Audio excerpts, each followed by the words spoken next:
Gjatë ditës së djeshme, sipas njoftimit të sektorit për punë të brendshme Tetov, janë konfiskuar 3 automjete për shkak të vozitësit që nuk kanë patur leje drejtimi. Sektori për punë të brendshme Tetov njofton se gjatë kontrolleve policore janë sankcionuar 24 drejtues, mjetesh Tetov 21 dhe Gostivar 3 për parkim të parregullt, ndërsa 17 automjete në Tetov janë marrë me automjetin special me rimang.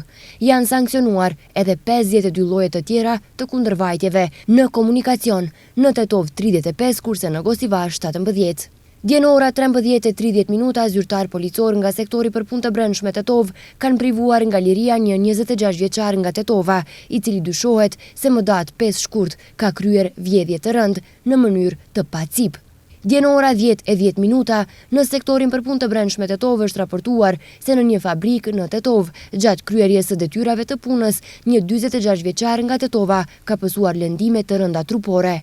Ai është dërguar në një spital privat në Shkup për ndihmë mjekësore.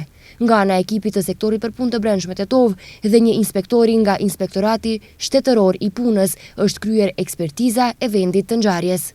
Dje në ora 13:20 në departamentin për punë të brendshme Gostivar është raportuar se në qendrën urgjentet në Gostivar është pranuar një 50 vjeçar me lëndime, i cili është lënduar gjatë vendosjes së roletave në një shtëpi në fshatin Gradec.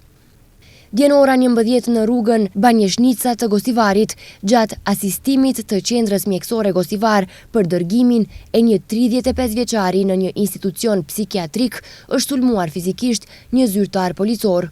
Pas dokumentimit të rastit do të vijë para shtresë përkatëse.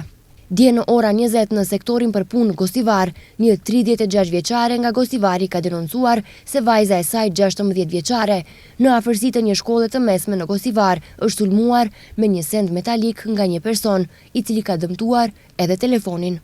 Buletini i sektorit për punë të brendshme Tetov shënon edhe 2 aksidente, njëri në rrugën lokale Tetov Trebosh, kurse tjetri në rrugën lokale në Gradec. Personat e aksidentuar janë dërguar nëpër spitale.